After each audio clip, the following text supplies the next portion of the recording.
Introduce someone who really needs no introduction. With a background that spans from leading global support teams at EMC to steering HR tech innovation at Core HR, he's always been at the forefront of enhancing workplace communication. He's someone who leads with passion, kindness, and is a true believer in the power of connection and culture. When he's not busy traveling the world and spreading the gospel of employee experience, you just might find him doing his best karaoke version of Sweet Caroline. Please give a warm welcome to our first speaker of the day, CEO and co-founder of WorkVivo by Zoom, John Gold.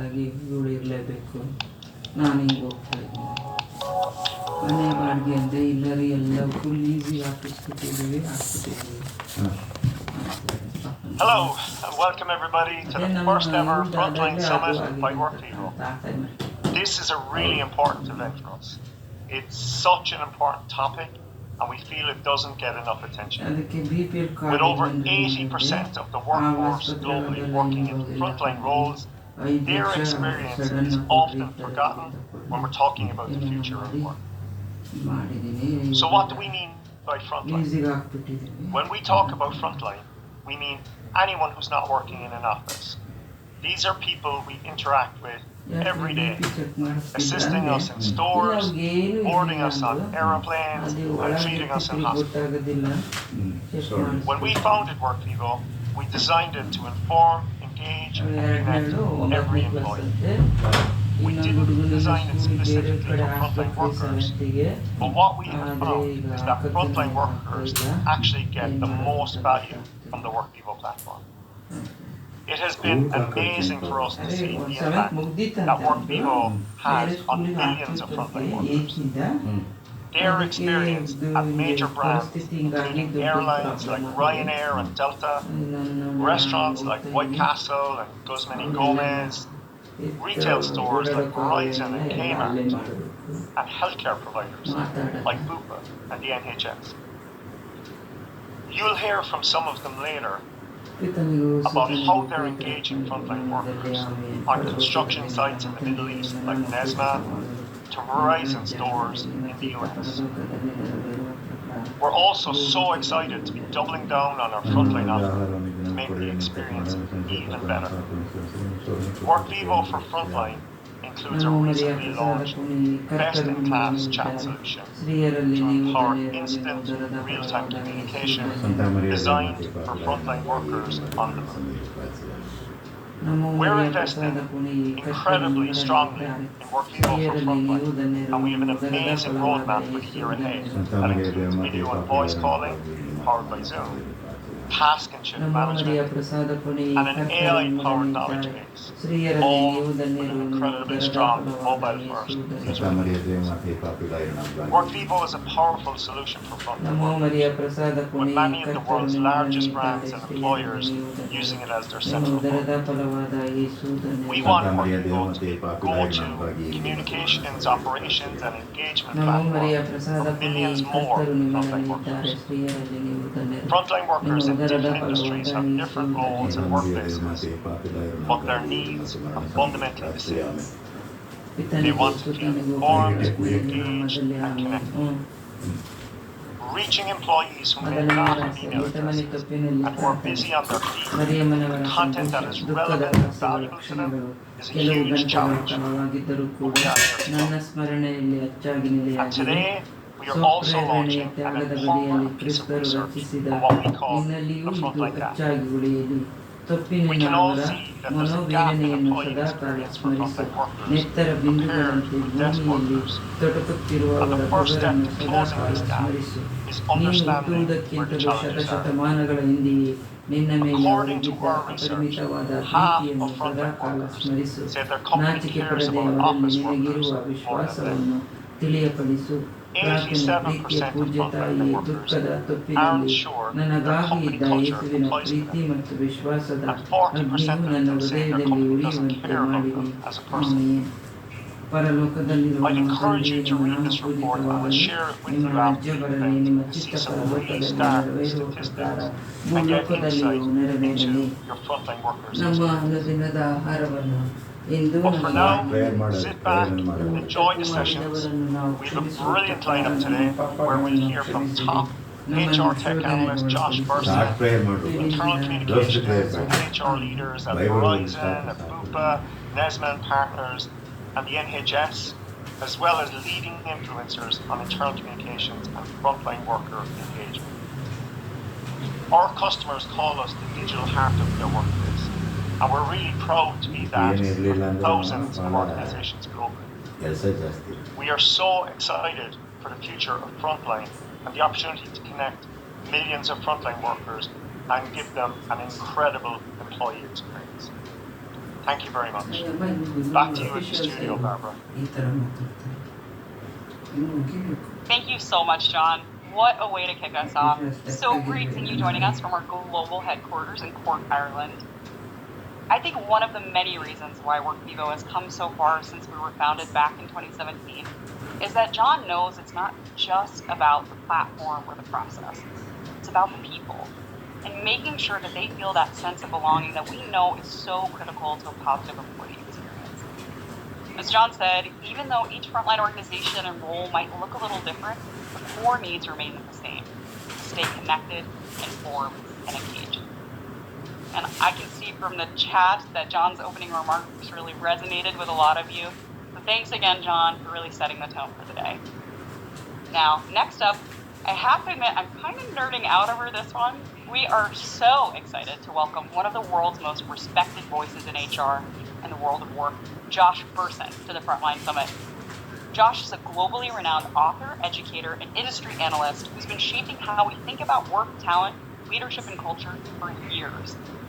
He's the founder of the Josh Burson Academy and the Josh Burson Company and the Josh Burson Academy. And today, he's going to set the stage for everything we're talking about here at the summit. He's here to unpack the real drivers behind the frontline employee experience, research the trends, the challenges, and most importantly, what we actually need to focus on to make it a difference. Josh, we are so honored to have you with us. Thanks for being here. The floor is yours. ಹೃದಯ ಸಂಗ್ರಹಿಸುತ್ತಾ ನನ್ನತ್ತ ತಿರುಗಿಸುತ್ತಿದ್ದರು. ದೇವರಾದ ನಾವಿವರನ್ನು ಸ್ವಸ್ಥಪಡಿಸಿದ್ದೆ. ಹಿಂದೆ ದೇವರಿಂದ ಬಂದಿರುವ ಜೀವ ಉದ್ಧಾರಕ ಸಂದೇಶ. Hello everyone. Thank you for inviting me to the WorkVivo Frontline Workers Summit.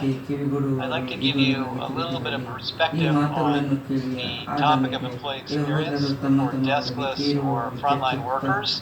We've done a lot of research on this for many years, going back to before the pandemic, during the pandemic, post-pandemic. And it's a really important topic because if you look at the labor market, first of all, almost 80% of the American at least workforce is in some frontline non-desk role. And of course that includes everything from manufacturing, transportation, healthcare, retail, hospitality, food service, many jobs where you're not sitting at a desk all day, but you're still an employee, you're still part of the company, you're still interacting directly with customers or patients or incoming clients, and your level of engagement or your level of skills or your level of enjoyment directly reflects on the customer experience, the patient experience, and the ability for your company to grow. And so, what is this all about? So we built, and through a fairly massive research project, a very extensive employee experience framework with 24 different elements to it. I won't go through what they all are, but you can read about them, and we'll put them into the downloads here. And what you essentially find is that there's a variety of complex topics that impact the employee experience. And they basically fall into these 6 categories. The first is meaningful work itself. Do I like the work? Do I like the job? Do I like the customers? Do I like the product? If I'm a healthcare worker, do I enjoy taking care of people and improving people's lives? Do I get a kick out of serving customers in a coffee shop or a restaurant? Do I enjoy working with my hands if I'm a manufacturer and so forth? And part of that is a sense of autonomy and agency and productivity. So we need tools like WorkVivo and others that make the work meaningful, because if the work is mundane or there's a lot of administrative bureaucracy to get it done, it's not very meaningful. The second category is management. Regardless of the level of empowerment you have in your job, there are managers, there are shift supervisors, there are leaders, there are executives, there are store managers, and they're looking at bigger issues than an individual's work. They're looking at the overall success of the team, and do they have a good relationship with you? Do you have a good relationship with them? Are they setting goals clearly? Are they getting coaching and support in their role? Are they being transparent with you about what's going on? Are they giving you good coaching and feedback so you feel like you're being evaluated fairly? And frankly, do you have a good relationship with them? Because, in an operational environment, your relationship with your manager is, very, very much day to day. The third is the workplace. Do we have a workplace or company or team or store or office that recognizes people, that appreciates people, that takes care of people, that's flexible, that allows us to deal with childcare issues, that's inclusive, that's diverse? Those sort of environmental things are very big for the work experience. The fourth area is health and well-being.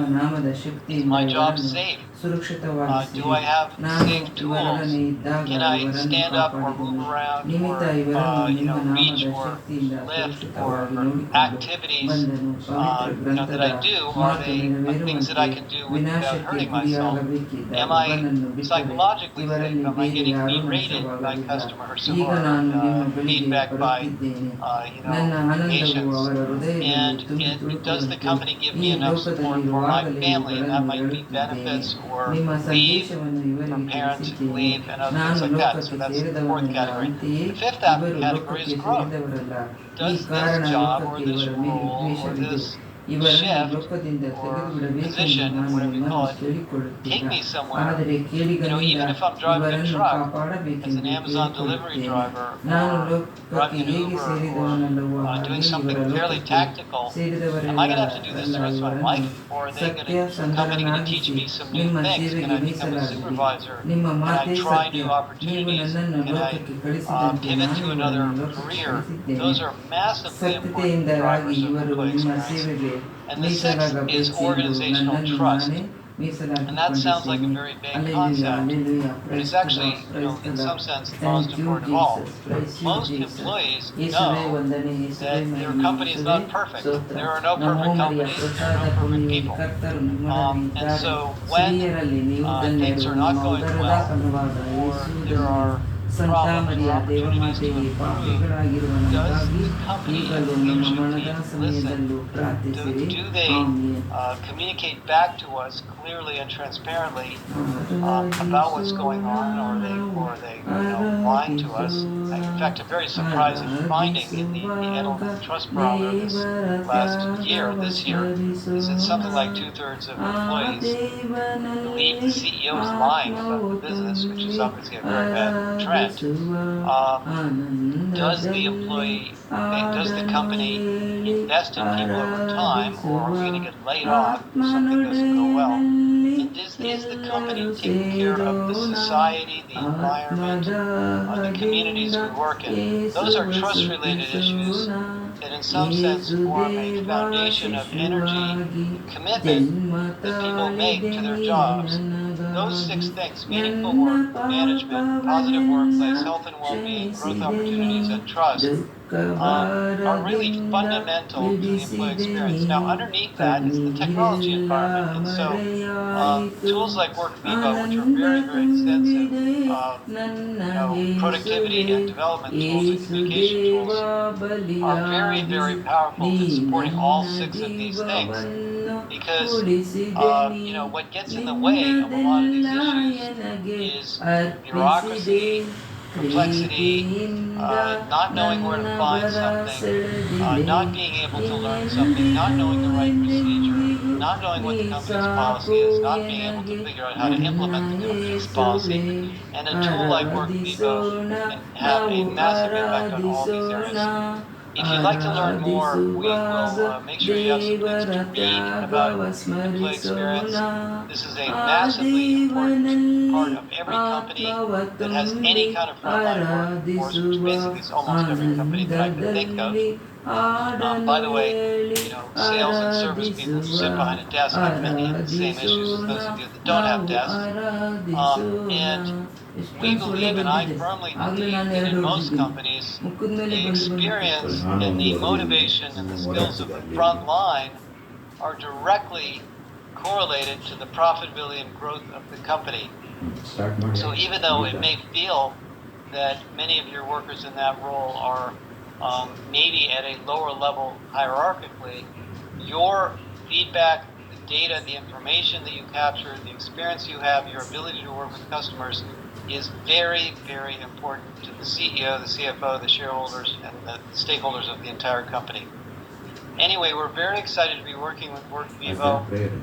I'm sure you're going to learn a lot at this whole summit, and we look forward to talking to any of you that would like to learn more about any of these topics. Thank you.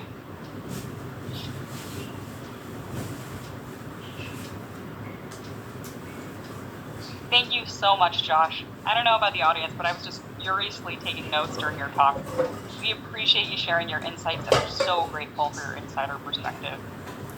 Josh mentioned that as part of building organizational trust, the importance of listening to your employees, which is why we knew we had to get out and give those frontline workers a voice with our Frontline Gap report. Our research shows nearly half of the frontline workers don't know who their CEO is. Let that sink in for a minute. That's not just a stat, it's a gut punch. It's a signal that something is deeply broken in how we communicate, and particularly how we And while some of these statistics might feel a little disheartening, you really want to be thinking about it as a call to action. Another area where we surveyed frontline workers was around recognition. Now, we want to open this up for discussion and would love the audience's input today. So, what do you think? We're going to open up that poll. Do frontline employees feel as recognized or valued as their desk-based colleagues? Yes, no, I'm seeing some of these results come in, maybe you're not sure. Okay. Yeah. And I think this is probably going to vary from organization to organization. You can still get your answers in.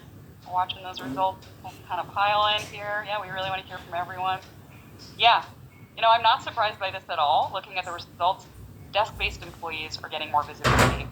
And the Gap report shows half of all frontline workers say their company cares more about office workers than them.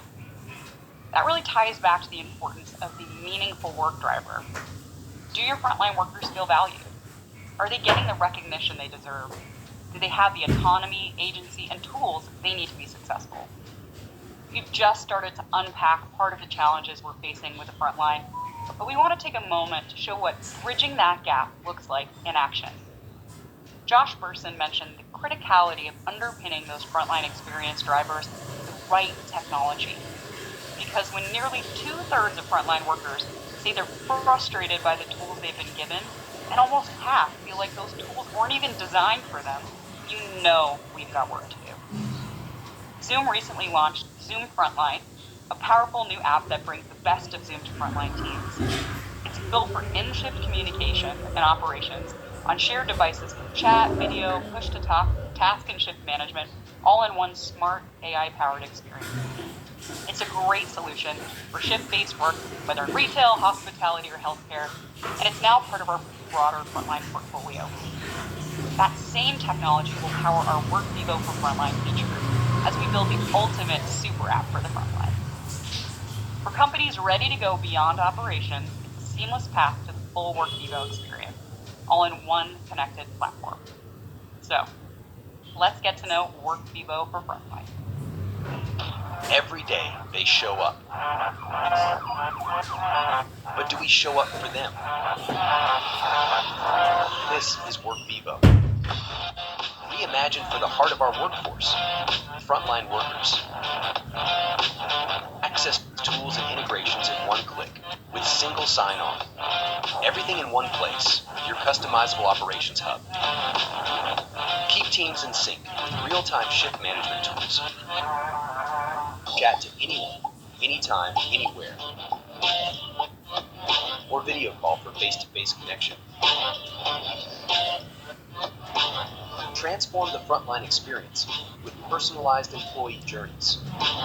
Assign, manage, complete.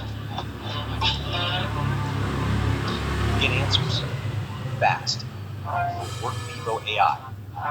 Surface critical knowledge. Instantly. Gain actionable insights to drive real change. Reach. Engage. Unify. WorkVivo for the frontline. Book a demo to find out more.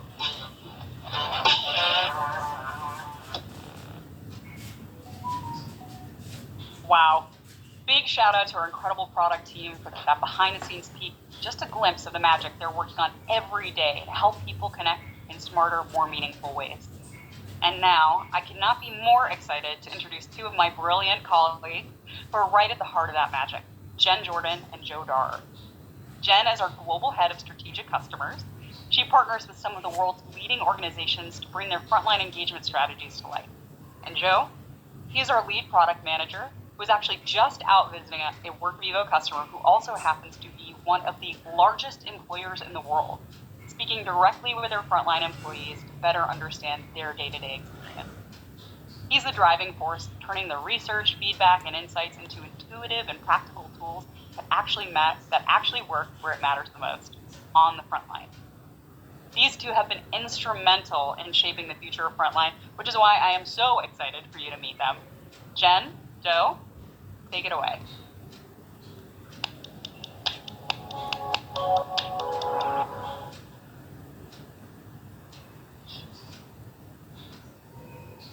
So, hi everyone, very excited to be here with Joe, who's going to take a quick dive with me into WorkVivo for Frontline.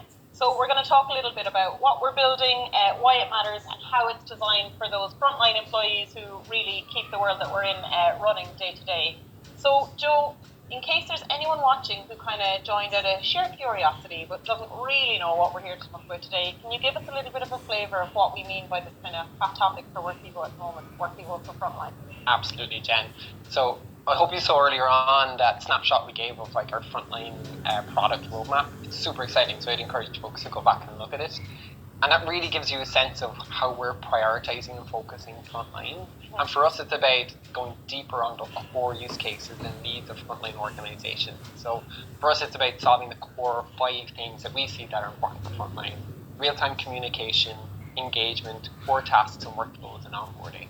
And that really is the pillar of what we think is a frontline product.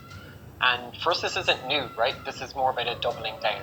As a product team, we spent the last couple of months going to like Australia, New Zealand, United Kingdom, America, Latin America, and really getting close to our customers and understand what they need. And what's like super impressive for us is like 75% of our customers serve frontline. So it's not new for us, which makes it really exciting. Yeah, and that 75% number is such an absolute like whopper. Like it's so big for us.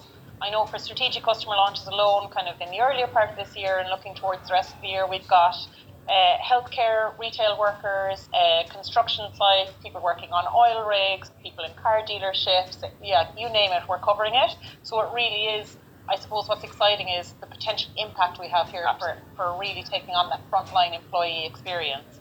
So can we talk about that experience a little bit more? Like we know for a lot of these workers, they don't have time to kind of dig for information, right? They're kind of trying to grab information maybe between shifts or between their frontline tasks. Can you tell us a little bit about how we've gotten inside the head of that persona when we're kind of designing this experience for the users? 100%. And like for us, it really comes down to the mobile design. Like it has to be designed to be mobile first, quick, simple, and easy to access. Like that's core for the experience, and that's really why we're doubling down in this space. And it not only stops there. Like if you think about it from if you're a frontline worker, you could be sitting at a desk, you could be in the warehouse, or you could be a front-end worker. It doesn't matter. It's the same app, but we're able to personalize it to whatever your role is, or whatever your team is, or whatever your experience is. And that's how we've approached the design philosophy. Perfect. And I know we've added in lots of features as well, right, in terms of kind of thinking about that persona, how to interact with them. We have chat, we have the voice call kit, we have Workvivo TV. I know live streaming has been a huge one that we're adding in as well, which is really exciting. Absolutely, and that's about meeting the employee where they are, right? So like we think about the product as the opportunity, the platform to really meet that frontline employee. So as you say, whether it's a digital signage or whether it's on the go, that's really what the platform is there for. Perfect. So I know when we're thinking about Workvivo historically, we've always thought about it in kind of 3 core pillars, right? Obviously, it's all underpinned by the analytics piece, but the communication piece, which is obviously back to some of those features we've just mentioned, then the digital workplace or that work hub, which is kind of that quick access to information that we were discussing. And then that third piece is really around the engagement piece. So how are we actually engaging these frontline workers? And that's something that I think has been missing maybe particularly from that frontline employee experience up to now. Can you talk to me a little bit about that? Like, how are we focusing on that engagement piece, particularly for this area of the workforce? Absolutely. So like last year, we launched Employee Insights. That was the first built into an employee experience platform, employee listening. But we've gone further. We've added AI sentiment. So we think of this as like a continuous learning experience for admins or leaders in an organization. It's not about sending that one email to get a pulse check on employee sentiment. It's built core into the platform. And that's where we're leveraging AI, right? AI is able to summarize, give you insights, and maybe even recommend actions that you can take. And that's really been the evolution for us in terms of the platform. Mm-hmm. And you mentioned AI there, so do we need to double down any more on that? I know it's a hot topic for everybody. If I didn't ask the question here, it would be probably flooding the chat and the questions for the rest of the sessions today. I use it every single day. I know it's becoming kind of part of the norm for everybody. How much have we thought about that in kind of the bigger picture of this frontline experience looking into the future? Absolutely. For me, I almost sense that AI is a big of a change to the internet platform as mobile was, if not bigger, right? So we think about it from that size and that size of impact. And for us, as I mentioned earlier on, we're leveraging AI in sentiment and employee insights and about summarizing and help create content. But the real focus for us this year is employee knowledge and search, and we're going to power that with AI. So if you think about a frontline worker, they're often challenged about how to find information, who to ask, or where to go to get information. AI is such a level set for us, and for that employee, they essentially have that digital assistant in their pocket. And for us, that's the real game changer, and that's our priority for this year, and I'm really excited about that. Very cool. Yeah, that idea of just being able to ask Workvivo anything kind of idea would be such an unlock for a lot of those frontline employees. So a massive, massive opportunity there. I know this is something I could talk to you about all day long because both of us are really passionate about it. So obviously I'm a little bit biased, but I think just the impact that we have here in terms of really affecting that employee experience for frontline is really, really exciting, and hopefully everybody else watching feels the same. For now, I think it's time to probably hand back to Barbara, but thank you so much, Joe, for taking the time. I hope all of you watching enjoyed the session. And back to you, Barbara, now.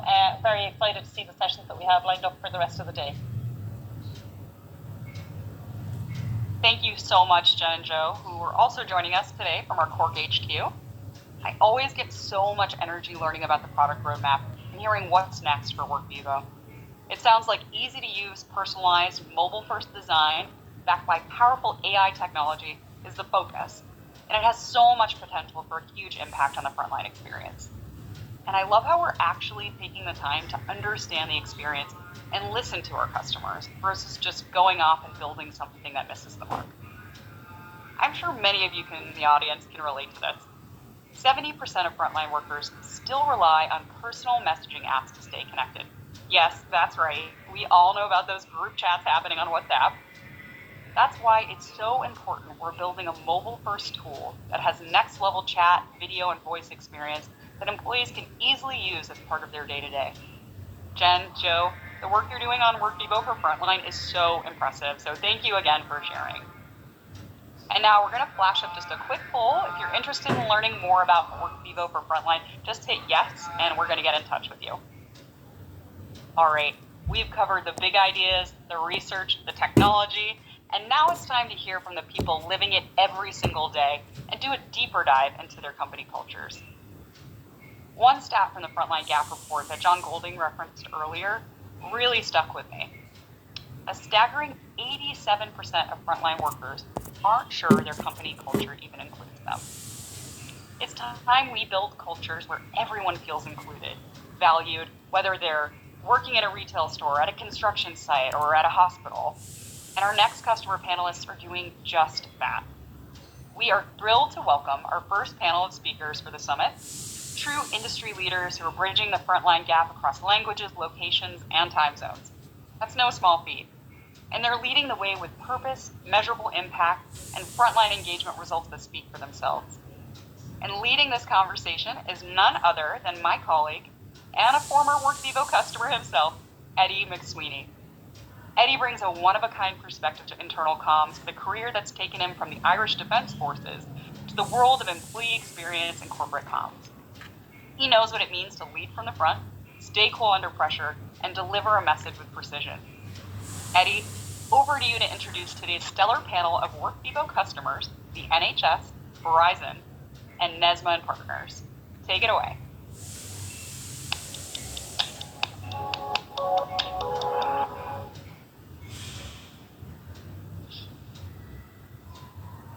Thank you very much, Barbara, and you're all very welcome to the Q&A section of the Frontline Summit, hosted by me, Eddie McSweeney, your internal communications and engagement consultant with WorkVivo, former Irish Defence Forces internal communications officer for approximately about 5 years, and I've now moved into my new role with WorkVivo. So I have a dual perspective when it comes to both delivering internal communications on the front line and now helping assist it from behind the scenes as well. So I'm going to do a quick introduction to our panel first and foremost, then we're going to get into our questions, and then we'll wrap up with some nice takeaways for everybody in the audience. So without further ado, we're going to start with Salam from NESMA and Partners. Salam, if you could tell us a little bit about yourself, your position, your company, and some of your communication challenges and obstacles at this current time. Okay, Eddie, thank you for the introduction. My name is Salam Al-Jishi. I'm the Director of Corporate Communications and CSR at NESMA and Partners contracting company. It's a company based in Saudi Arabia, and we operate on projects on 3 business lines: energy sector, infrastructure, and building constructions. Our projects mainly are giga projects in Saudi Arabia in multiple locations. We handle giga projects, and we are B2B with major clients. Thank you for having me here today. Excellent, and thank you so much for joining us. Really looking forward to getting into some of the difficulties, complexities that are set out with the construction industry, harsh conditions, harsh environment, and how you motivate your staff and communicate from your strategic level to your operational to your tactical. So really looking forward to getting into that. Next up, we have from Verizon, David, if you could please introduce yourself a little bit about your position and some of your communications complexity as well. All right, thank you. David Cutler here from Verizon. I'm in channel marketing and communications. I have about 18 years here with Verizon, with the last 5 or so have been focused here in the channel marketing and communications area. So here at Verizon, we are a telecommunications company where we power and empower how our customers live, work, and play. So my focus in particular is on communication strategy within our retail environment, with a focus on sales enablement content. So what that means is we're able to identify what our employees need on a daily basis in order to provide excellent service to their customers. And we give them those tips, information, and everything they need in order to provide that excellent service. So happy to be here today. A few of the challenges that we have, Eddie, that we're highly focused on in this dynamic environment. Number one, it's really meeting our employees where they are, the personalization aspect, and also, again, in this dynamic environment, that speed to market that we provide to them. So looking forward to telling you guys a bit more about that today. Absolutely fantastic. Thank you so much, David. It's an absolute pleasure to have you as well. And last but certainly not least, we have Niall from NHS, who's going to cover the other industry that is outrageously on the front line. Not just every day, week, but every minute counts in his industry. So Niall, a little bit about yourself, your position, and the industry that you come from, as we've covered three extremely dynamic areas already between the military, the construction industry, the telecommunications, and now we have the emergency services. Thanks, Eddie. So I'm Niall Norbury. I'm the Campaigns and Marketing Manager at Royal Berkshire NHS Foundation Trust. So we are an acute trust that provides services for about 1 million people across Berkshire. We have about 6,000 plus staff and volunteers who work in about 6 or 7 different locations around the kind of Berkshire area. So for us, I think our key challenges we have in terms of kind of internal communications is kind of, as you mentioned, we've got a very fast-paced environment for many people work in, but we've also got a big variety of different roles. So the needs for internal communications of a doctor who is, very challenged in terms of time and digital capabilities, completely different to an administrator or admin kind of role, similar to a housekeeper. So for us, it's how do we build an internal communications approach that works for all of our different staff and volunteers. Fantastic. Really looking forward to getting into that as well, because not only are you operating at the cutting edge, you also have the entire logistics support element as well behind you as well, which also needs to be communicated with. So that's extremely interesting for us as well.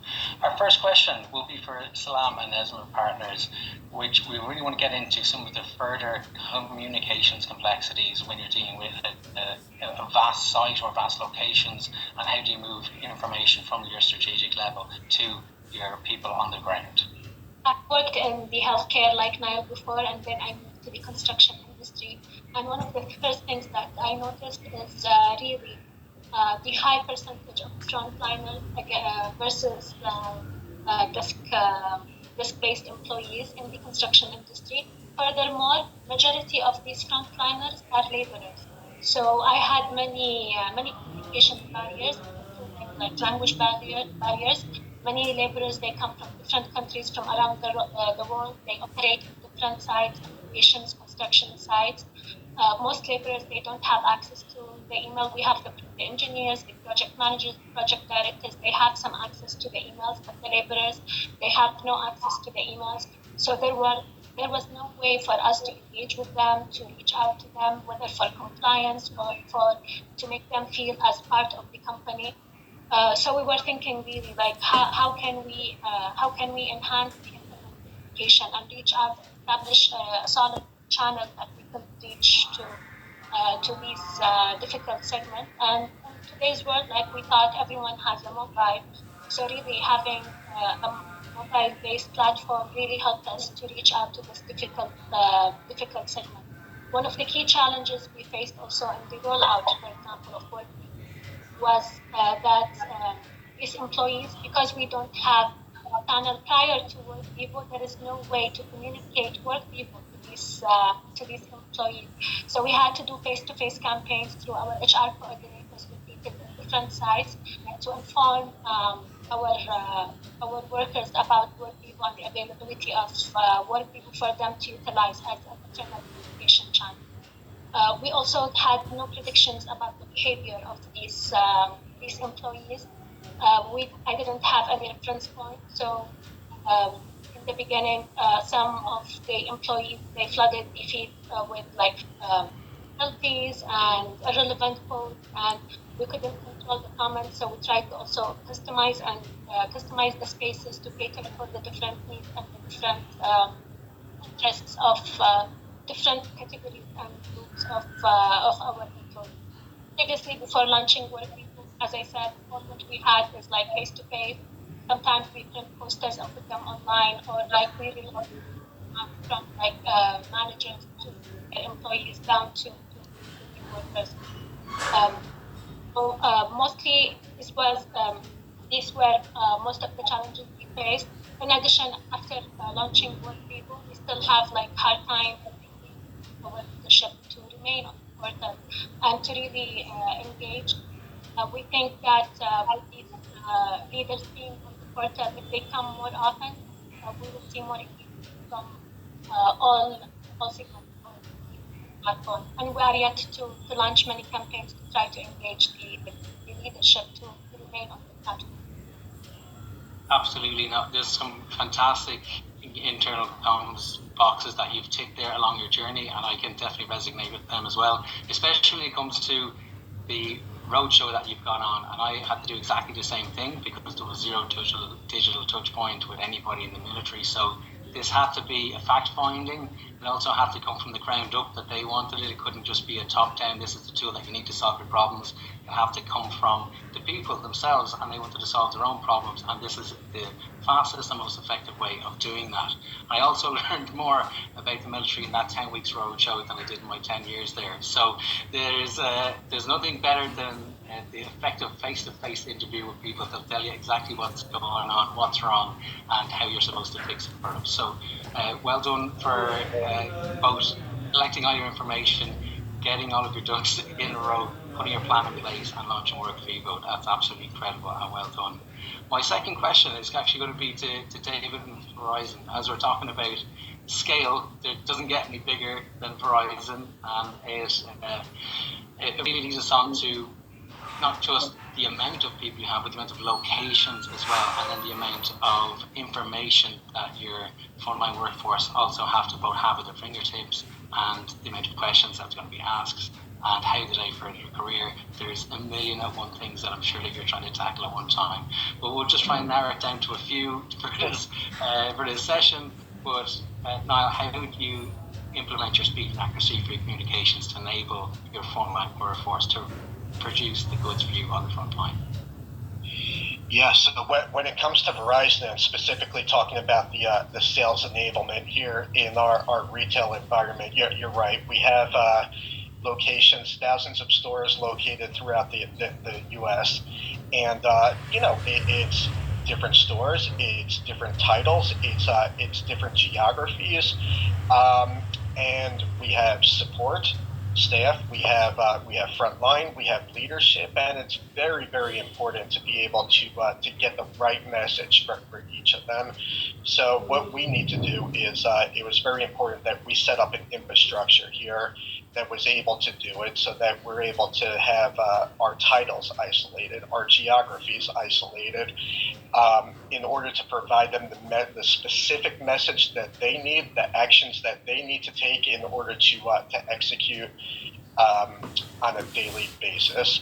What that also helps us do is it also helps us to eliminate some of that noise that they don't need. So we don't want to have to communicate to them a bunch of things that are not relevant to them. We want to be able to provide them the exact information that they need. So we're able to set up the different spaces with the different categories that I mentioned in order to do that. What this enables us to do is be very, very fast, act with urgency, and not just from a frontline side, but from an operations communication support side as well. You'll hear me talk a lot about how dynamic we are over here in Verizon. We move very fast, and we need to provide that information to our frontline employees very fast so that they know what to do. So that is something we're hyper focused on a daily basis, disseminating to the right audience, getting it out there fast, and doing it with urgency. No, 100%. And you've hit on, again, another few key aspects of frontline communications in terms of accuracy, access to that information at a 24/7 basis, 365, and also that it has to be timely. Like, if you are not first, you are last. The famous quote that is, and there's nothing that is more true than that being on when you're running operations as large as yours. But it's also as applicable to the NHS as well, and Island Emergency Services, because just sometimes what we used to say in the military is a delayed message is as good as the message that never got sent, right? Because it is out of date. It is absolutely useless to you because you are dealing with that issue and that problem in the moment, in that second. You're making split-second decisions, and I'm sure that your leadership style, they will also want to get information as fast as possible and accurate as possible to your staff and your supporting staff as well. And how would your leadership then show up on your platform on a daily and weekly basis? Yeah, so I think anyone who knows the NHS knows that a lot of it runs on the goodwill of our staff and them going above and beyond. So having leadership which is really proactive, visible, and staff feel really connected to is really vital to be able to kind of push out either challenges or positive messages. So we're very lucky the trust that we do have leadership who are really engaged in general. So prior to WorkVivo, and we still do it now, our exec would do regular going out, spending time with different teams. Our CEO does a weekly blog, we do a blog, we do all staff webinars, all those kind of aspects as well. So we're doing lots of kind of leadership communications. What kind of changed for us, particularly with WorkVivo, was before, a lot of communications would go out anonymously. So you might make a big announcement or you might make some big change and it would just go out via communications at so-and-so organisation or that kind of thing. What's changed now with WorkVivo is we can attribute that to a person. So it might be a really positive bit of announcement that our chief medical officer can put out, or it might be some kind of more challenging financial news. I think having that comms be attached to a specific individual rather than hide it behind this kind of anonymous post really builds up that trust perspective, because you get staff now communicating directly, know, okay, this is the exec responsible for this, but also just understand where things sit within the organisation. So that's been the kind of big real change for us, is having posts go from being very anonymous at times beyond those blogs to now, if there's a post, there's going to be a person to put their name to it, put their signature to it in a certain sense, and stand by what's said in it, which means it has to be accurate, it has to be fast, and it has to be relevant to people. And more gold starts to be handed out over here as well. Leadership Engagement 101. If you're doing a weekly vlog as part of your leader engagement strategy, that is absolutely incredible. That's something that some industries and some companies can only dream of. And again, it doesn't have to be the Hollywood style produced videos. I'm sure that your CEOs also, it can be quick, it can be fast, it's on potentially on their phone, or even at their desk, or even on the way to another meeting, that you need to get critical comms into people as fast as possible. No better way of doing that than in a crisis as well. I'm sure you've faced a number of crises probably on a daily basis. Is there anyone that stands out where WorkVivo has helped you breach a communication gap that you couldn't fill any other way? Yes, so last year we had an issue, and it's a bit ironic because it's one that's happening right now. We had a thunderstorm here in Reading where the hospital was struck by lightning, and that took out a whole bunch of our systems essentially. The real value we had of WorkVivo was particularly the app, which hopefully other people in here have also found their stuff, is before we would send out an email which only reached a certain amount of people, but now with the app we can send out instant communications to people, so it meant we could cascade information out really quickly, but also more importantly we use WorkVivo as a way of storing all our documents, our files, connections to our applications. So before, when other systems in the hospital kind of went down, because WorkVivo was a kind of external platform, you could still access documents without their jobs. There was still disruption, but it meant that was much more significantly reduced. And it's only encouraged us to kind of go further with that. So we're really encouraging any staff as possible to get the app on their phones, because it means they can access that kind of emergency. And there's a lot of customization. So some people go, I actually don't want to connect too much out of work, outside of working hours. That's completely fine. People can turn off notifications and only get those alerts in those really critical moments. So for us, it's been really helpful in those thankfully rare situations where we've had to deal with a bit more of a kind of operational crisis. Incredible story, absolutely incredible, and that's the beauty I feel with WorkVivo as an internal comms officer, that you were able to set it up in the way that suited your industry and the way that people wanted to work on the front line. So if they wanted to have that instant connection with their leaders, they could do it. We created a space for it, they could ask them anything and they could get back to them instantly. Or the leaders would go onto a live stream and be able to just amplify that message straight from the horse's mouth. Or like what you have done is set up every single tool, resource and document you'd need once you step away from the desk, and your desk is now in your pocket and it's instantly accessible at all times. So again, 4 or 5 gold stars going out there to Niall as well. So as well as all of these industry nuggets that we're sending out here to everybody today, we're going to look for a little bit of advice as well from the panel. I'll come back to Salam now to see if you have any advice for maybe your previous self or somebody who's starting their journey in terms of being an internal comms officer, or even to leadership. How should they show up on WorkVivo or to your internal staff generally?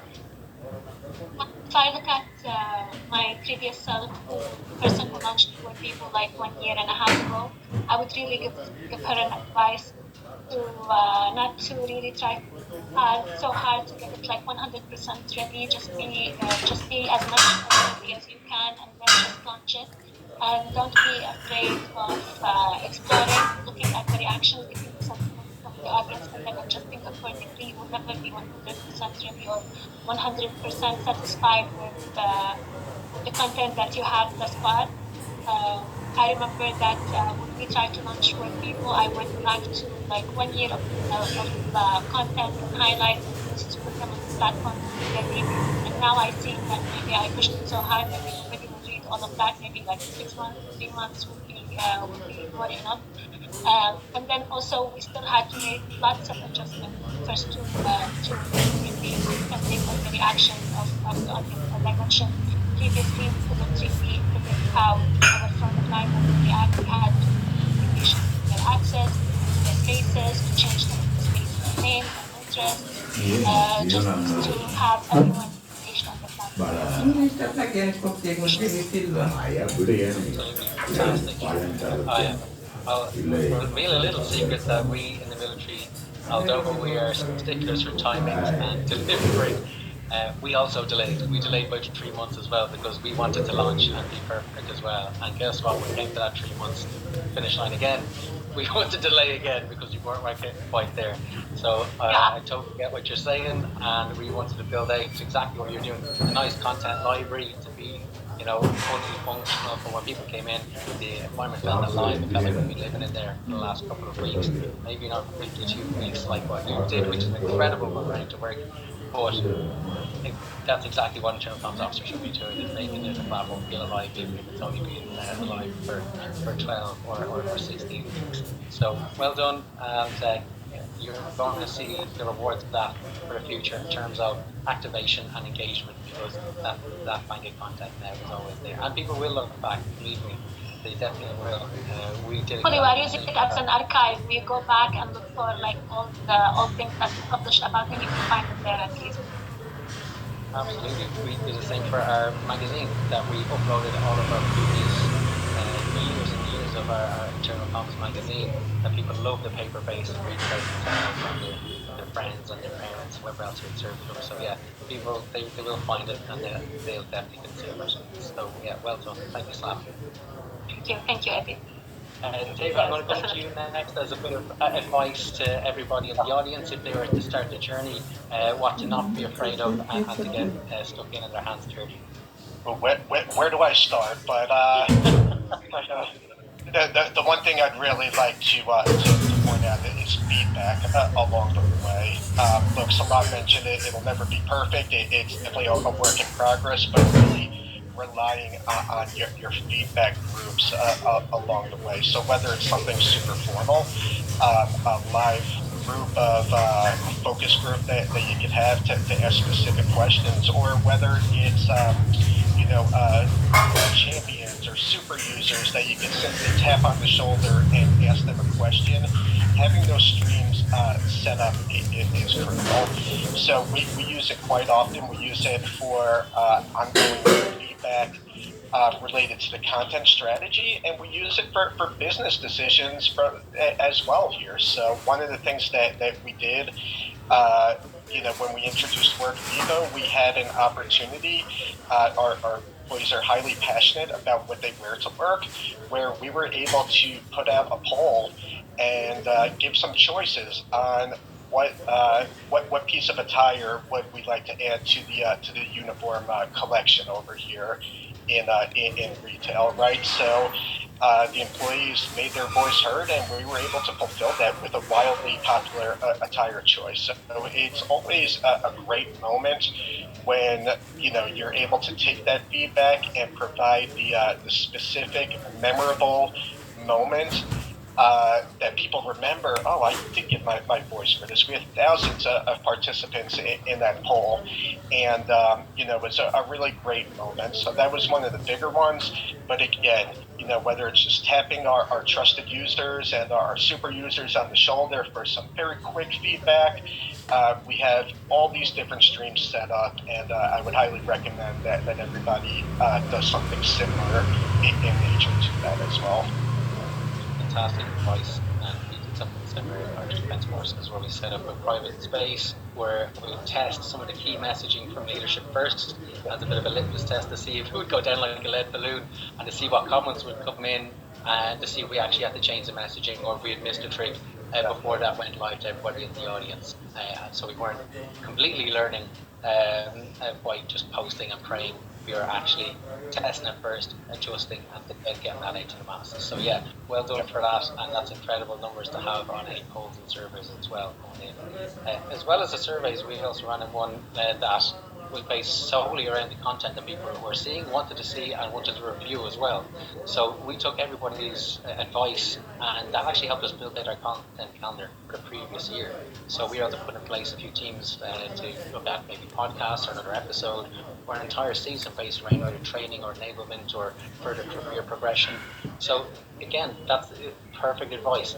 Be a sponge, get all that information in, and then you can reallocate it to where it needs to be to deliver back to the people in the style that they want to be delivered back to them as well. And Niall,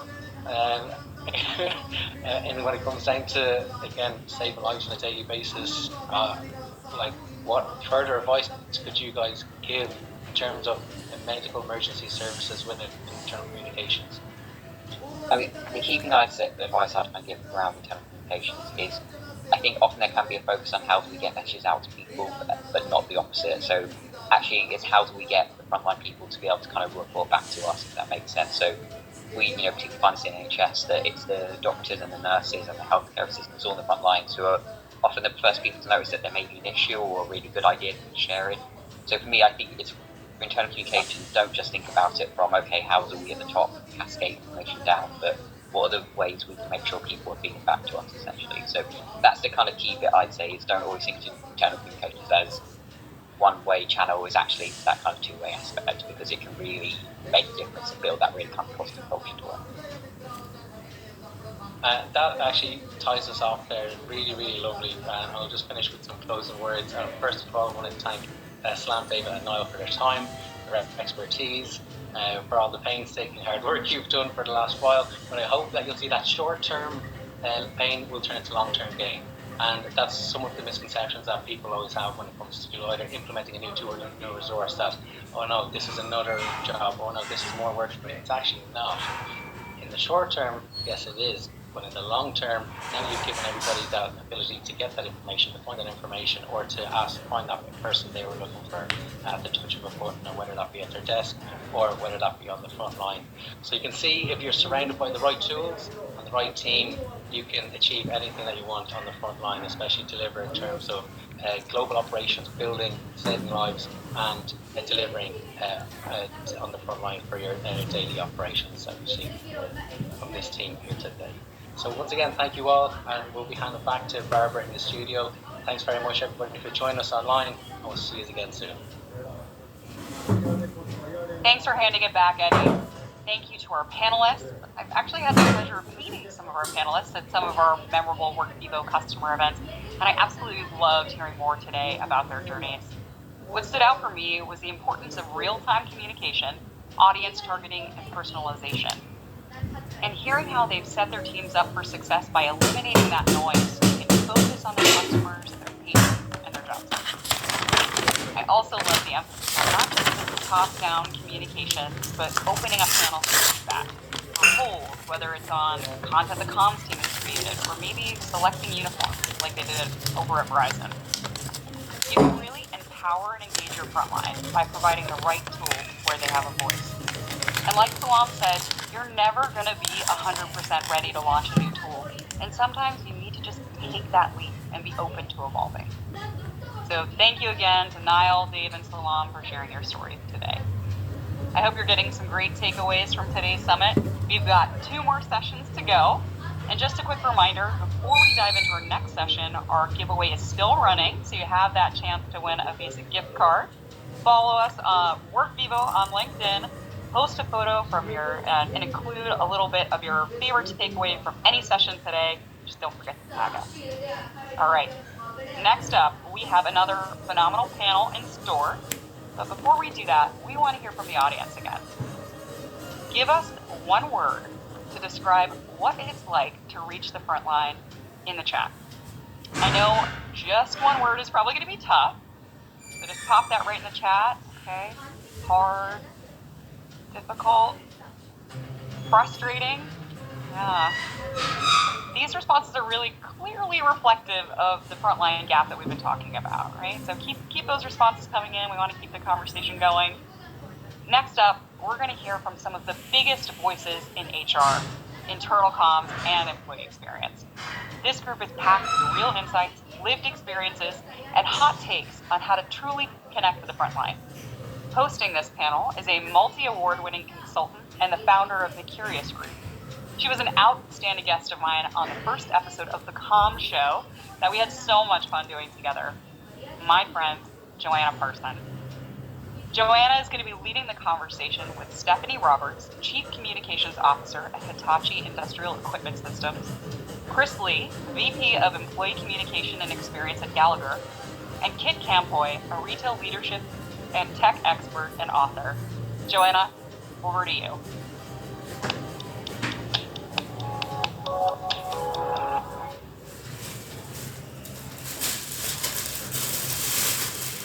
Okay, thanks, Barbara. Let's dive into this discussion, all things about frontline communications. Now, Stephanie, I'm going to come to you first, if you don't mind. One of the key challenges we always hear about time and time again is the issue of reaching frontline workers. People find the reach very difficult.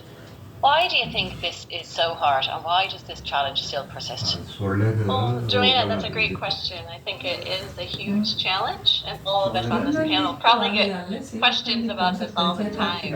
And, I understand why, working in manufacturing, and, a third of our employees are on the front lines. So why is it hard, and, why does this persist? I think there's really a few key reasons. The first one being, the access isn't equal to channels. Of course, the frontline workers, they don't have the email, they don't have the laptops, they don't have the company cell phones. So that immediately impacts or limits how we can reach them. And then on top of that, there's privacy and security concerns we have to consider as well.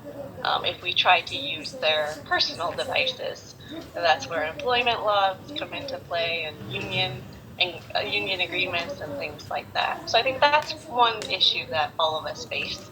And I think the second part is a lot of companies are really still clinging to outdated communications methods, especially for factory floors or in the field.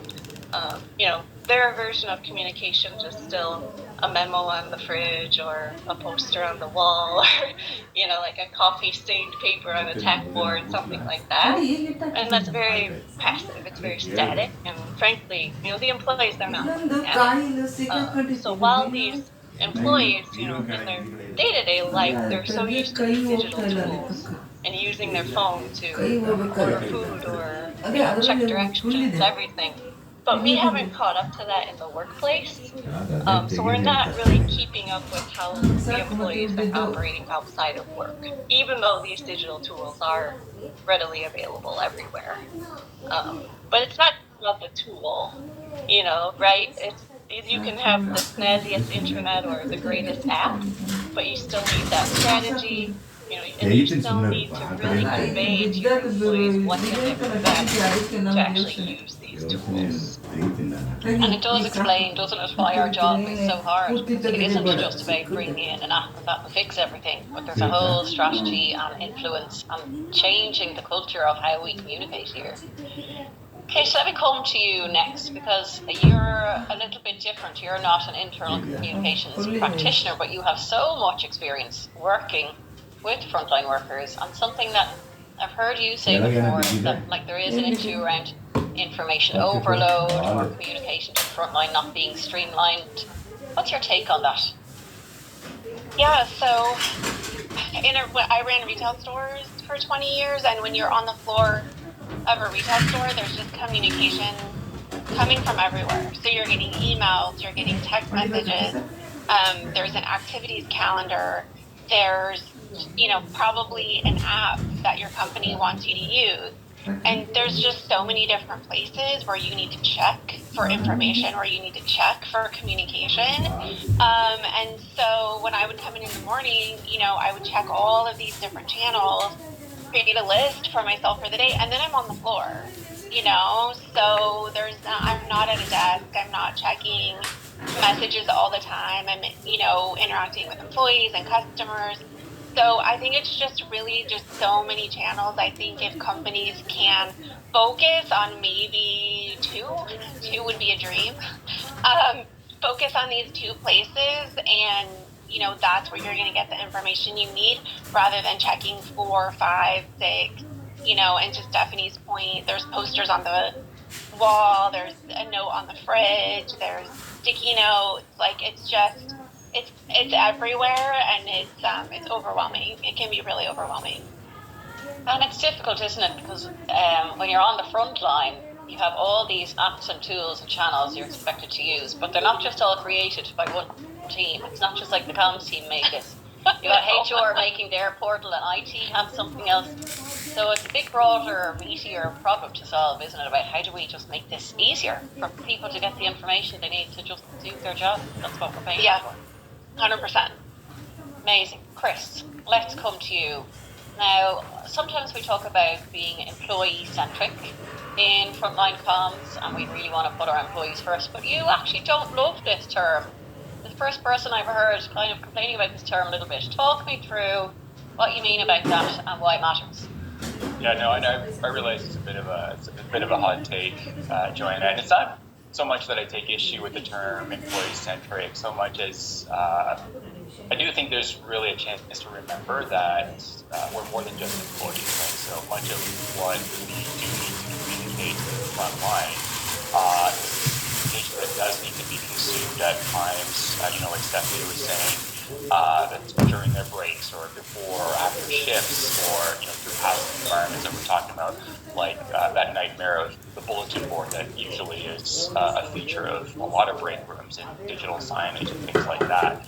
And when you think about what people want to think about and talk about during the lunch hour, a lot of times it's not about work-related things or things that are related to their roles as employees. We're talking more than just the title.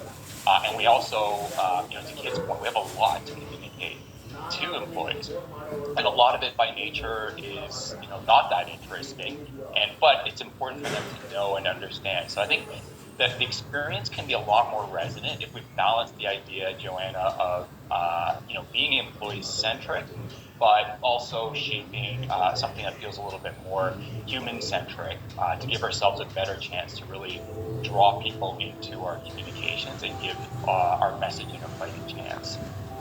Yeah, I love that. And I like the way that you talk on your podcast about employees are not just resources, like they're whole human people. Like, when did we forget that? Why do we force ourselves to communicate in these very stiff ways? Like, we're all human people. Stephanie, let me come back to you. I think, like, when people join these types of webinars and calls, they're really looking for practical advice, more than just inspiration, but like tips they can take back to their own job, real life examples of things you might have done or ideas that they can take away. What advice would you share? Maybe anything to do with improving the line manager cascade, because that's still a very popular channel for frontline communication for frontline workers. Yeah, Joanna, I think you're exactly right, and we often see that in the research too. Most of the frontline workers, they are highly dependent on their direct manager. That's who they hear from and see the most often, right?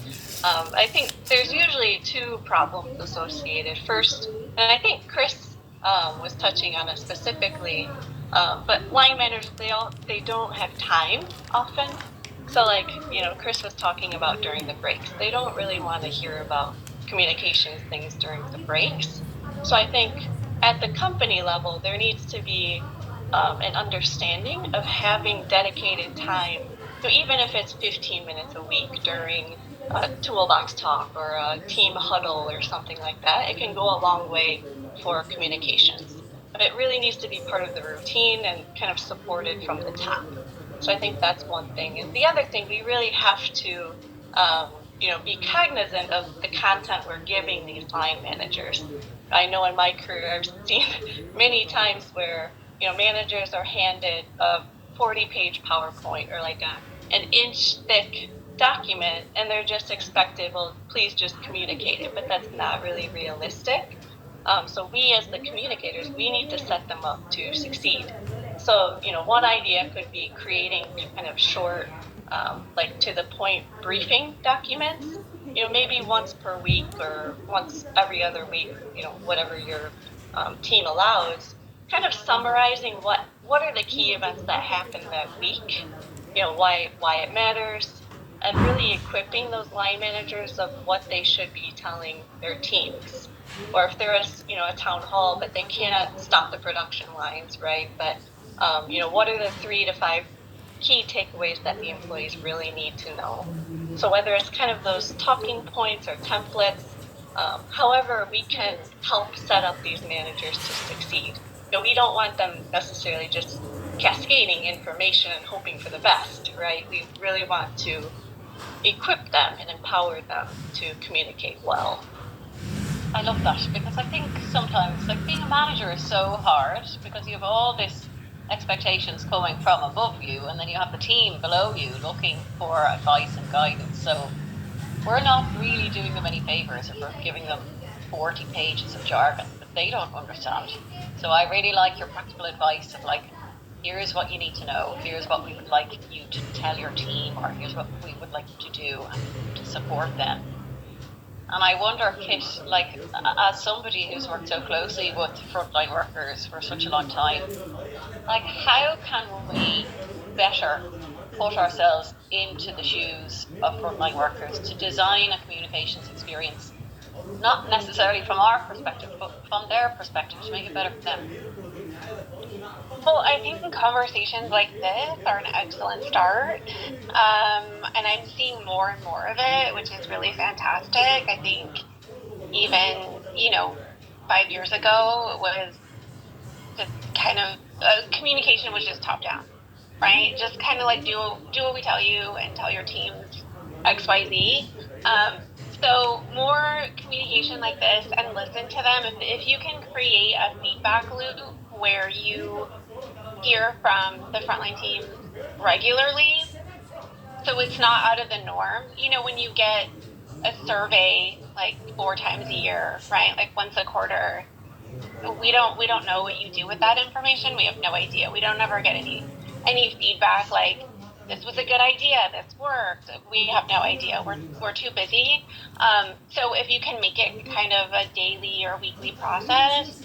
And the only other thing I would say is just get out, like, go shopping, go to, just be like, observe people in stores, observe people on the front line, and just kind of see what their day looks like. Kind of observe the organized chaos that is frontline work, because there is a flow to it and there is a rhythm to it. So the more you're familiar with the work, then you can kind of structure your communication into best fit what they need. I love that. And it's often kind of the opposite of what we do. We think about the channels that we have and the messages we want to send, and we forget about, like, people are just trying to do a job. You remind me of, like, years ago, I was head of internal comms with the Irish police, and when I joined, I just went and I visited a load of police stations around Ireland, and I was just there. I was just watching people and observing how things went, and people were telling me, oh, the notice boards in the police stations, they're a brilliant communications channel, make sure you use them. And I have this very vivid memory of sitting in a canteen and just watching people come in and out past this heaving notice board full of stuff. Nobody even glanced at it. And when I went over, like, all the content was out of date, the stuff was yellow and, like, thick layers of paper. And I wouldn't have known that if I had stayed in headquarters and taken someone's advice. They could be sending out loads of paper on the notice boards. I'm sure that's not what people needed. It's not useful to them. So I really like that. I wonder, Chris, we're talking a bit about kind of channels here and reach and the experience. I wonder, should we talk about content as well? Because maybe you've got your reach great and all your channels are brilliant, but, like, your content has to be great as well. So are there any thoughts on, like, the type of content, what should we be thinking about for content when we think about frontline workers? Yeah, and I'm a big believer in the idea that really compelling and engaging content that resonates will perform well regardless of the channel. It's about us really thinking about how does our content speak to people's actual lives on the front line. Really, if it does, and if there's good news that our communication is going to end up in the I'll read it later, which really means I'll read it never, is what invariably happens. So a lot of the times we focus on what we want to say and not as much investment on what do employees actually want to hear about and hear about. So instead of the headline being "Don't forget to enroll in your health benefits by June 1st," just subtle tweaks about here's a 5-minute guide to making sure that your family's well-being is effectively covered this year, and finding those right notes that connects with them. And I love what Kit was saying about the ability to democratize communication, because as we know, the employee voice is more likely to be heard than corporate communications. And we try so hard in corporate communications to be authentic in our copy, but there's really nothing more authentic than what you hear about at the water cooler. So moving away from top-down policy announcements and finding different ways to engage employees to be part of the story. And so there are those opportunities to humanize the content, make it more reflective of what people actually consume in our own time, like we've been talking about. And it's really only in internal communications that we use this term, quote unquote, consumer grade.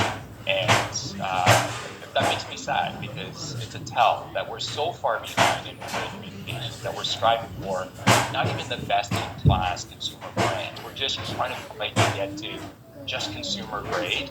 And I don't think that's a high enough bar. I think we should avoid striving for best in class and actually try to focus more on game changing and thinking really thoughtfully about that actual employee experience. Yeah, I really like that. I mean, I see still there's so many organizations that are sending out an employee newsletter that they've made in a PDF and then it's attached to an email, and the images are all stretched out and the headlines are terrible.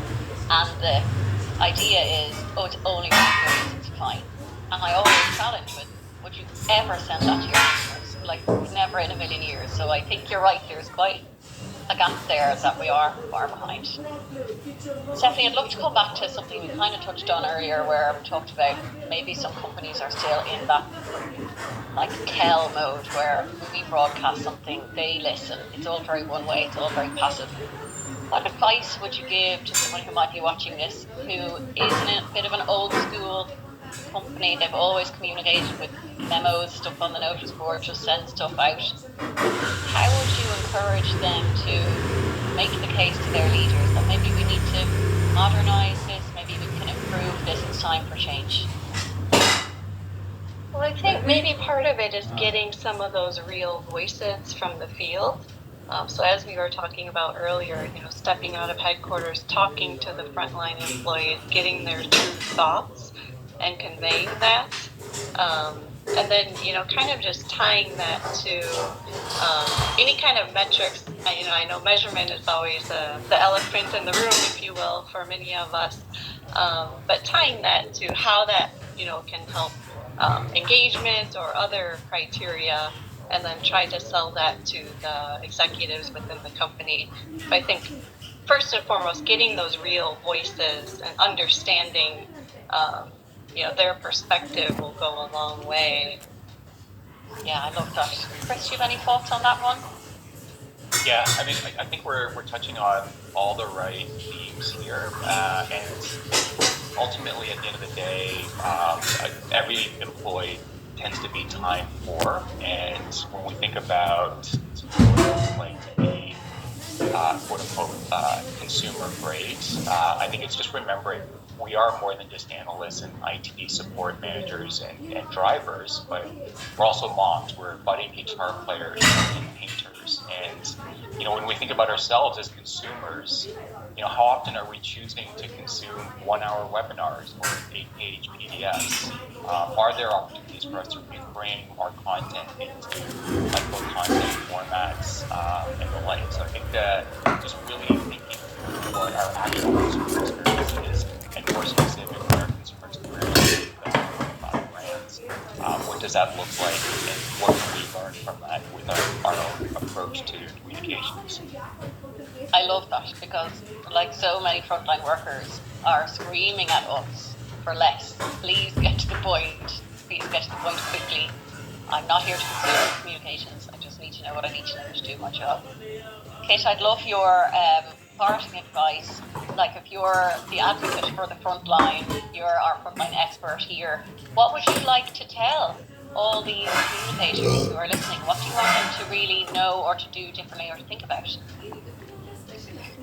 I think, Chris pointed out too, just how time starved we are. There's just absolutely no second in the day. And I've, been on the floor doing 5 different things. Had an employee come to me and ask me for something, and I've had to say, I'm so sorry, I cannot listen to you right now. Can you hold that and come back to me in an hour? Because I literally did not have the space to process one more thing, and I wanted to give them the respect of being able to fully listen to them. So that's what our days look like. So communication just has to be quick and to the point and valuable, right? Like, I don't need to read, like you said, Joanna, I don't need to read your 8-page PDF. Like, I just need the like, when, where, how. That's all I need to know. So yes, we're time starved, so make it quick and snappy and engaging would be fantastic. Again, on top of that, engaging. Yes. I think we can channel our inner anthropologist to go out and shadow people. We can channel our inner journalist to create the great story. But it really does come back to what I'm hearing from all of you, is that there's really a need to understand your audience. Doesn't it go back to Comms 101? Like, who are we trying to reach? What do we need them to do? Or how do we want them to feel? And what are the best ways to do that? And I think the tricky bit is it's different in every organization. Like, I can't give you a magic formula now, but I think we've covered the really good fundamentals of frontline comms. This has been a really great conversation. I have enjoyed it. I have learned a lot. Thank you very much. That is all the time we have. So I'm going to go back to you, Barbara. Thank you very much to all our panelists. Thank you, Joanna. I was glued to the screen for that session. A huge thanks to Stephanie, Chris, and Kit. You've really given us a lot to think about. I think everyone can agree that frontline comms are behind, and we need to be striving for more than just catching up to consumer grade. We need best-in-class technology and experience. I also loved Chris's tagline of making comms more human-centric versus just employee-centric. My big takeaway is that frontline workers are time-starved. We need to make sure our comms are quick, to the point, and valuable. Let's take a moment to reflect and have an honest look about how it's going. You're going to see another poll pop up on your screen. We're going to give it a sec to pull up that poll. We want to hear from you. How well do your internal communications resonate with your frontline workers? Let us know in that poll. Give us your feedback. If it's going well, can you share maybe a little bit of that secret sauce in the chat with everybody tuning in today? Is it your technology or your digital landscape that you have set up? Maybe it's the type of snackable, fun content you're creating. If you're struggling, what do you think is your biggest blocker? And checking out these results, it sounds like it's going okay, but there's room for improvement, right? And some of the comms really aren't working. Taking a look at these results, it seems like we're really, we're facing some challenges, but the good news is hopefully today we're arming you with the resources to address some of those blockers and challenges. So thanks so much for being honest with us and sharing with us today. All right, we are in the home stretch. We've got just one final session to go for the Frontline Summit. Next up, we've got something really special. We have a recording from a podcast taping. that takes us behind the scenes of one of the most impressive frontline engagement stories out there. Katie McCauley, host of the Internal Comms podcast, is joined by Joe Hudson, Group Director of Internal Communications at Bupa. Watch as they unpack how Bupa, one of the world's largest healthcare organizations, is using Workvivo to connect over 60,000 frontline employees and all of their lessons learned along the way. I got a sneak preview of this session, and it's filled with gems about comms that actually get noticed and how to build trust at scale. So you're not going to want to miss this final session. Let's tune in.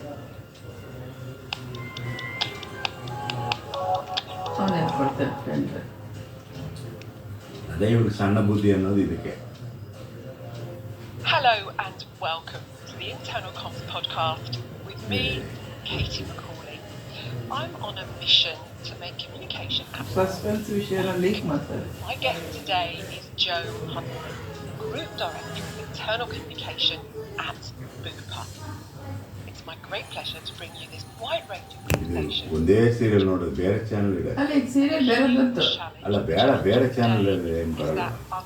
ಬೇರೆ channel news ನೋಡ್ಬೇಕಷ್ಟೇ.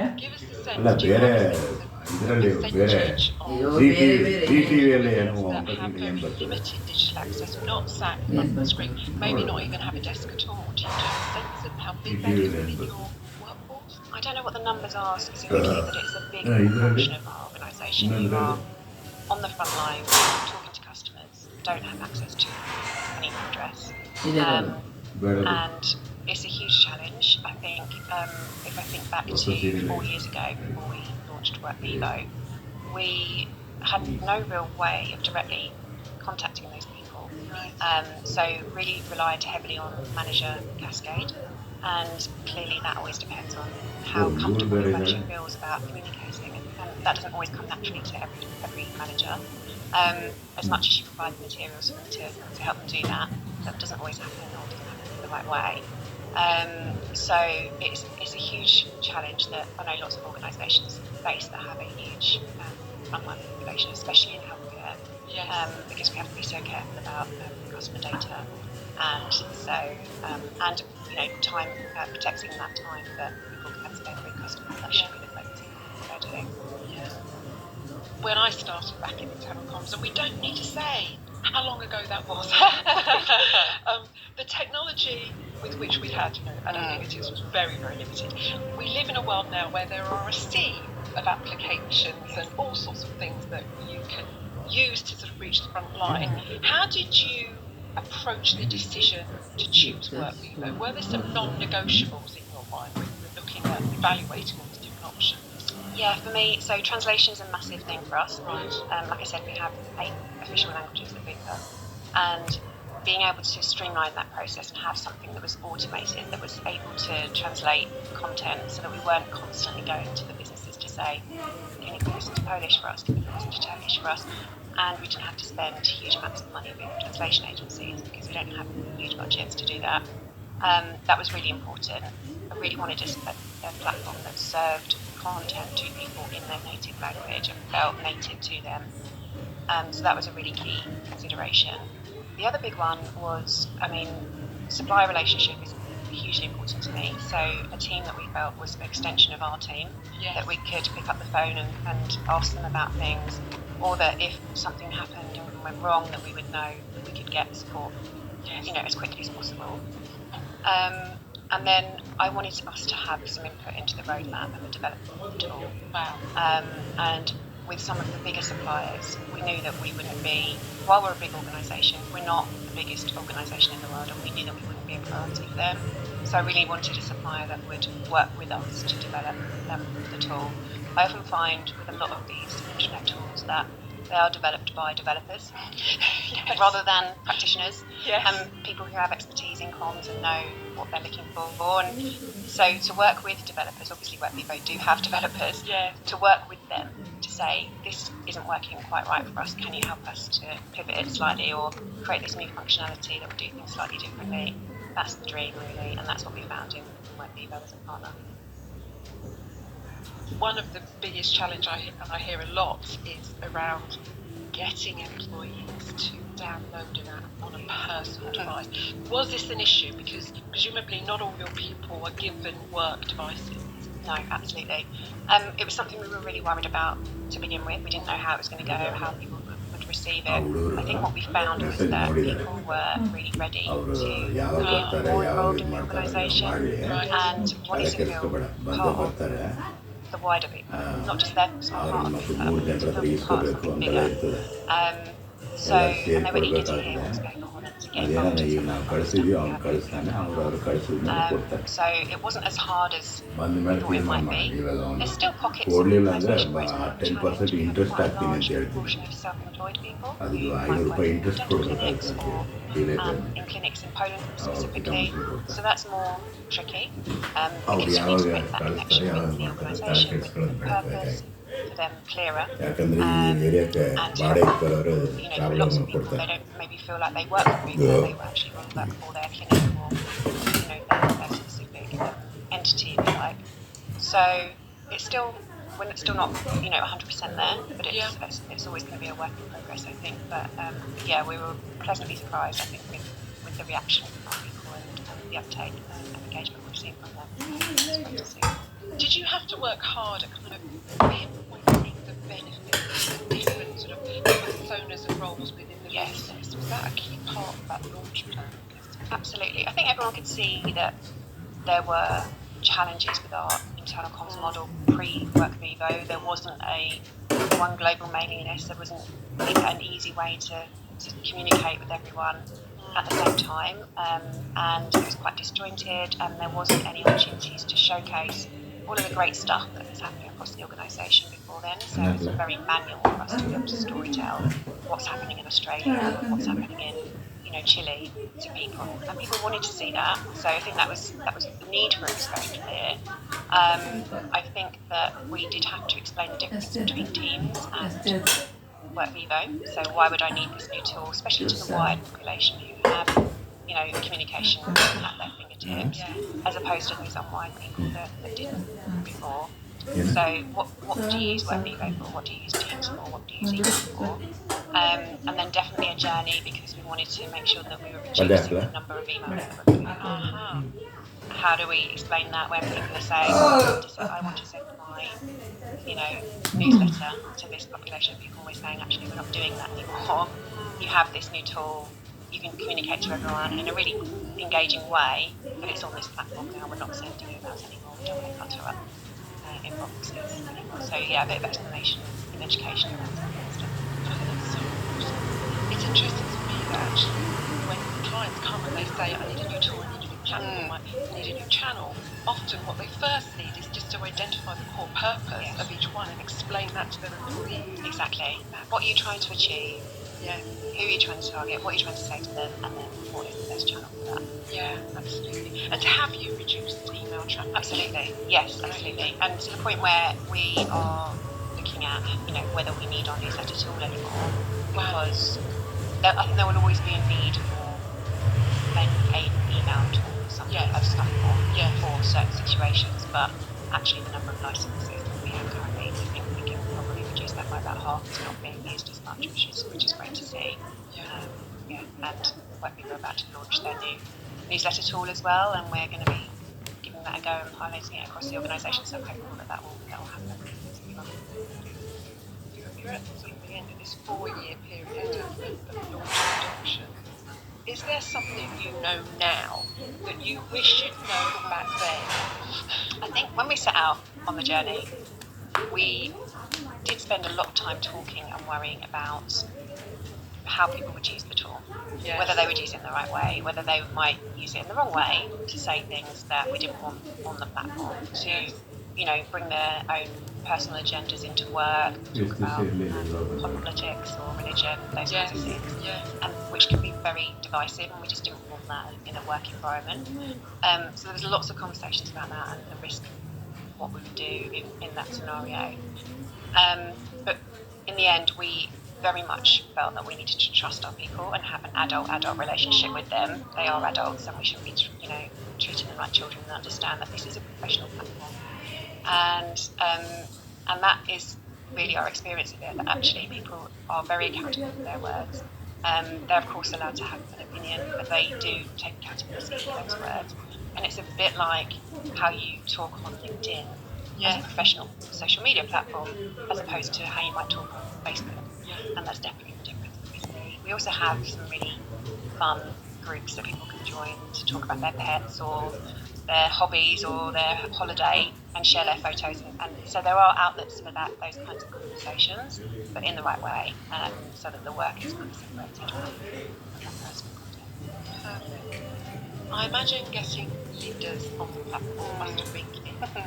We know our role models, they set the tone. Yeah. How did you go about that challenge? I think it's really, we're very lucky because the top of the organisation, our very senior leaders, really do roll on with it. They see the value of it. They use it themselves. And Iñaki, our CEO, uses it himself and does a lot of his own comms himself. He wants to write it, he wants to be authentic, which is fantastic. He's very good at role modelling that. We do a lot of storytelling, so sharing successes that leaders have seen when using WorkVivo to its full potential. So I think it's really, you can't ever make a direct correlation, I think, between using an internal comms platform and engagement scores. Yeah. But it's absolutely very clear that the leaders that use WorkVivo to its full potential see huge increases in their people engagement scores. Wow. So we are able to really share their success and tell those stories, and hopefully encourage other leaders to get on board and use it as well. Give it a go. There's nothing to lose, right? It's about making some time in your diary to dip in, comment on people's posts, like and share people's posts, and understanding the impact that has on those people. That actually makes a real difference to see that to feel heard and to feel seen by your leader, by that name that you recognise as the leader of your business. That feels like a really big deal. I certainly feel it when a leader likes one of my posts. So I know that is the same for other people. And to show that they authentically and genuinely care about what you're doing, the work that you do, is really important.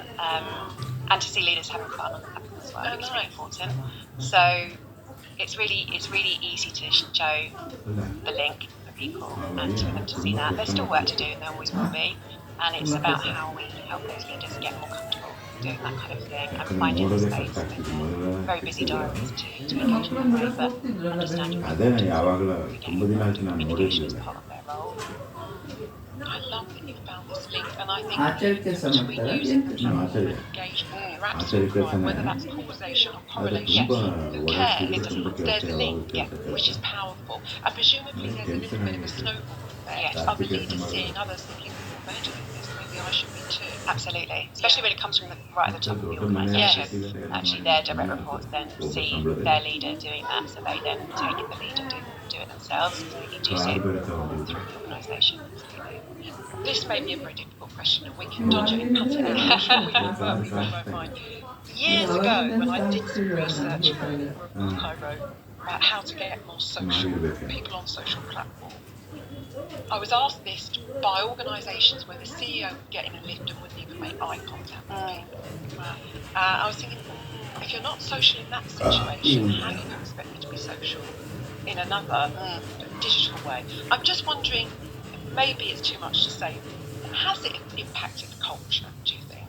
I personally think yes. And I think it's very easy, and maybe I think it's a mixture of introducing something like a platform like WorkVivo and having that much more kind of informal engagement tool. Yeah. And COVID, actually. I think the impact of COVID was that leaders had to be much more authentic. There had to be much more openness about, we were all suddenly at home, right? And our kids were in the background, our pets, the doorbell was ringing and you were kind of interrupted, and it became, the lines between work and personal life became much more blurred, and that, I think, opened the doors to authenticity, which we at Bupa haven't seen leave again. I think that's been really lovely. We've been able to hold on to that authenticity and openness in our culture and from our leaders. So I've been really grateful for that. I think it's good to take those positives out of that situation. I think it's not always going to come naturally to all people, and that's okay, and we'll do what we can to support those people that find it, who are less comfortable doing that. But I think if you can always lead with yourself and who you are first, I think that's the only thing you can do. Really, that's the best thing you can do. How about content? Has having the tool changed the way you think about content? Changed your editorial decisions? Changed your experimentation with formats, for example? I think so. I mean, it's opened all of our eyes to the sorts of things we can create. I think there's a couple of things for me. So we think very deeply about our audience and how time poor they are. So all content has to be super short and sweet and get to the point as quickly as possible. And then the other thing for me is, how do we make it fun always? We spend more time at work than we do at home, and I don't know about you, my attention span when I'm looking at content in my personal life is extremely short. A lot of the time I'm watching a TV program and scrolling on my phone at the same time, so I need something that's going to grab my attention and keep me engaged, and that's no different at work. Why we don't do boring forms in my team. I just found it. So how can we always bring the fun to any piece of comms? Because I want people to feel like, oh, there's a new bit of content there. Let me look at that. I want people to feel that that's something they want to engage with, rather than scrolling past, which is so easy to do. Not doing boring. I love that, and I think all comms teams should have that as a little. We don't do on the wall. Yes, yeah. Often that does require, though, you convincing a stakeholder somewhere that you don't need to sit behind the desk, speak to camera, do that kind of state thing. Let's jazz it up a little bit. I was speaking to a client the other day. Their CFO brought their children in to explain the P&L. Great. And I thought, what a fantastic idea. I'm stealing that. Great idea, isn't it? But it does require a leader to sort of adopt and accept and be, say, I'll be brave and go with it. Do you have to do a little bit of that behind the scenes, convincing people to go that way? I think that because we've been on that journey for a few years now, we've built the trust, we've built the reputation with our leaders that they do. When I come to them with a mad idea, they're kind of, let's give it a go. And I'm okay with trying something new and it not always working. That's fine with me. Let's give it a go. If it doesn't work, we don't have to use it. Yes, that's true. Or we can use it. If it doesn't get the engagement, we won't do it again like that. So it's that, I think, and getting people comfortable with that has been really, really key. And actually, I think we're there. We're in a good place with leadership. They do give things a go, and they are game for a laugh. But yeah, it's good. It used to be before all this wonderful technology, it was just something out on a deathly silence. And I remember in the 90s, if I'm being really honest, silence was taken as sure, like no one's complained. Now I'm guessing, but tell me, there must be quite a lot of data and metrics and fingertips to tell you what's working. Yeah, and it's really visible for everyone as well. I think, you can. I think because you can see the likes and the comments, right? People know if something's been engaging or not. People have reacted to it or not. So there's obviously the deep analytics. In the admin space, you can go and look at dashboards and all the rest of it, and you can pull all the reports out for our team, and then obviously to share. But it's that visible data that I think is really obvious if something's worked or hasn't. And so there's a lot more transparency, I think, because of that data, which is great. It also gives us huge evidence that we can use to say this hasn't worked and we shouldn't do it like this again. This content, however, works fantastically well. We know that our people want more of that, so let's do it this way. And it makes it much easier for communicators to have those conversations with stakeholders if they do have a clear idea of what they want to do. That video of you talking to camera didn't work. So let's get your kids in and try this and have a go with it. That's a great idea. Yeah, I love that so much. You've got the hard evidence to back up what you know intuitively is right. Yeah. Let's help you as listeners with the business case a little bit here, and just sort of throw around some ideas about what they might say as business value. I was reading a research report, I think it came out of MIT and Stanford very recently, that said, did a dive into an organisation with a social platform and discovered that it flattened the hierarchy. It had all done all sorts of wonderful things. You've talked about the link between engagement Any other sort of business benefits that you think might have come through? I think that when we set out on the WorkVivo journey, we were just about to launch our new corporate global strategy to everyone at Bupa, which was a very important time. Obviously, our CEO was new into role, high stakes. We wanted it to go well for him and to deliver the benefits of it, and for everyone to galvanise behind the global corporate strategy and all pull in the same direction and be aiming for the same targets and the same vision that he had. And so I think WorkVivo has been an incredibly important tool for us to help us get that message out. I don't think we would have been able to do what we've done in terms of engaging 100,000 people around the world in that strategy if we hadn't had a tool like that.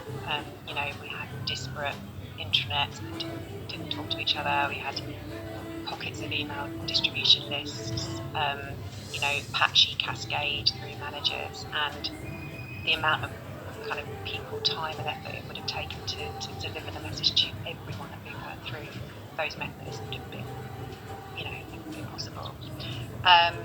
And we've been able to see, and again, you cannot make direct links between a comms platform and business success, but I'd like to think that we've played a really important role in the business's success in the last 4 years.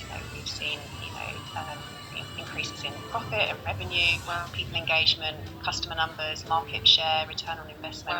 Every single business metric is going up in a big way, and I would love us to say that part of that is to do with the fact that we've managed to get all of our people singing the same song and putting the same direction. It's been a huge kind of enabling factor in that success, I think. Yes, wonderful. Now there's a question that's going to intrigue we hinted about it in the corporate strategy. What does a sleeping elephant have to do with your business transformation at Bupa? People always look at me like I've got two heads when I talk about Bupa's elephant. So going back to 2021, our CEO is about to enter into the new role as global CEO. His name's Iñaki. He came from our Spanish business. He'd been the CEO of the Europe and Latin American market unit, been in the business for a long time, and he talked about Bupa as an elephant. And he said that we were strong and robust and big, but we were asleep and we needed to wake up and get running. And so we really took that analogy and ran with it, literally. And we've just had really good fun with it. It's been such a fantastic analogy for us to use to get everyone galvanised and excited and inspired. And the storytelling we've been able to do with the elephant has been incredible. And we launched with a fantastic animation that's told the story of why an elephant and what were we trying to do and the behaviours we needed to change in order to get up and run, to compete with our competitors and outperform them. And we had that 3-year strategy period. We've just launched the second phase of the strategy story, which is called Savannah 27, which is aiming for 2027 and the goals we have there. And really, having spent the last 3 years getting the elephant up and running and awake, now is time for us to look out across at and the elephant's role in wider society. Which again is chapter 2 of a fantastic story, which is just a comms dream for us really. It's been so, interesting for us to work on. It's been really an opportunity for us to flex our muscles, and like I say, have fun with it. It all comes down to, is it engaging? Does it get our people inspired and interested? And it really has. So yeah, it's been great. What piece of bad advice or outdated thinking do you think still dogs the comms profession, particularly the internal comms profession? I think that lots of people think that comms is easy. Don't they just? That is so infuriating to me. Internal comms is expertise in the same way that finance is expertise, that risk is technology, that legal is expertise. And when you come to me to create a communication campaign, I will provide you with that expertise based on years and years of experience and knowledge and understanding of how people consume communications. Anyone can knock something together. It doesn't mean people are going to read it or engage with it or care about it. Yes. I'll help you with that, and I'll make you famous if you let me, if you listen. Another great tagline. Yeah. I'll make you famous. Who doesn't want that? Absolutely. Yeah, but take us seriously, and as comms professionals, we should also stand up for ourselves on that point. I feel that very deeply, and I've talked to my team about it a lot, that we are experts, we are subject matter experts, and if someone's not listening to you, then it's okay for you to take a step back and let them make their own mistakes. But you're there to provide strategic advice and counsel. You're not there to flap about with slide decks. Add value and add expertise to the conversation. How would you complete this sentence? Internal confuse ಮಾಡ್ಕೋಬೇಡ ಅಂತ ಅಲ್ಲಿ separate Not ಆಗಿತ್ತು. boring. Just to carry on the theme, broken record again. Not boring, innovative, always linked to business outcomes. I think. And that's ultimately everything I try and do is linked in some way to how we impact our customer ultimately. So always remembering that having that in the back of your mind will help focus the attention on the right things. It comes back to that expertise, because you're not just creating any old campaign for the sake of you're linking it back, thinking about the family. Absolutely. Yeah.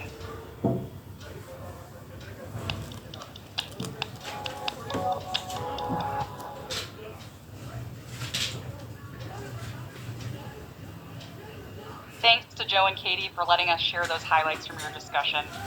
I loved hearing Bupa's story of digital transformation. I think Joe makes such a great point. Comms don't need to be boring. You can be effective, authentic, and have some real fun with your communication. Actually grabbing attention in an environment where everyone, like we said before, is time-starved. You can clearly see that direct correlation between fun and engaging comms and best-in-class engagement partners. If you enjoyed the snippets of the conversation today with Joe and Katie and want to hear more, we'll be sharing the full podcast episode on our social, so keep your eyes peeled. All right, and we are popping up a quick poll. If you'd like to learn more about how WorkVivo helps reach and engage frontline teams like Bupa's, just drop your info into that poll, and we'll be in touch. So before we wrap up, I have 2 quick reminders. First, we've still got that giveaway going, so don't forget to make your post on LinkedIn, do it now, and tag WorkVivo. And second, be sure to check out the full Frontline Gap report in the resources tab below. There is so much compelling data in there that will help inform your frontline strategy, and it's completely free, so take advantage. What an incredible day it has been here at the first